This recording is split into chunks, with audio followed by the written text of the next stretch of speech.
அனைவருக்கும் மே நன்னாள் வாழ்த்துக்கள். ஏஐடிசி சிஐடியு இணைந்து தமிழ்நாடு முழுவதும் இன்றைக்கு மே தின கொண்டாட்டங்களில் ஈடுபட்டிருக்கிறது. வடசென்னையில் நடைபெறுகிற இந்த பிரம்மாண்டமான எழுச்சி மிகுந்த ஊர்வலத்தில் மார்க்சிஸ்ட் கம்யூனிஸ்ட் கட்சியினுடைய தேசிய தலைவர்களில் ஒருவர், சிஐடியு தொழிற்சங்கத்தின் தேசிய தலைவர் தோழர் ஏகே பத்மநாபன் அவர்களும் நானும் மேதின உரை நிகழ்த்த இருக்கிறோம்.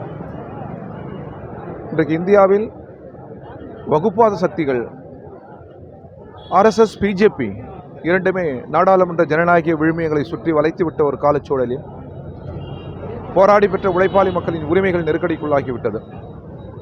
எனவே அந்த உரிமைகளை மீட்டெடுக்க வேண்டிய பெரும் கடமை பாட்டாளி வர்க்கத்திற்கு இருக்கிறது.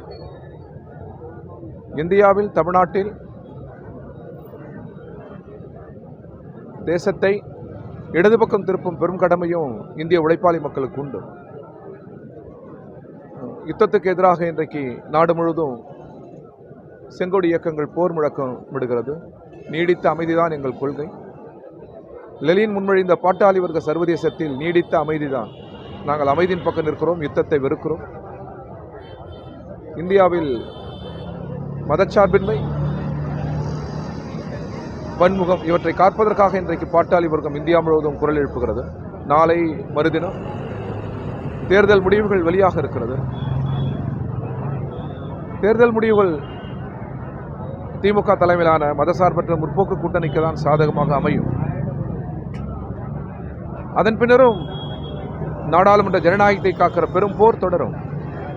அரசியல் அரங்கிலிருந்து நாடாளுமன்ற ஜனநாயகத்தை, பன்முகத்தை, மதச்சார்பின்மையை பிஜேபி ஏற்கிற வரை இந்த பெரும்போர் தொடரும்.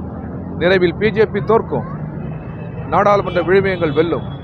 அதுவரை இந்திய உழைப்பாளி மக்களின் பெரும்போர் தொடரும். அனைவருக்கும் மே நன்னாள் வாழ்த்துக்கள். நன்றி, வணக்கம்.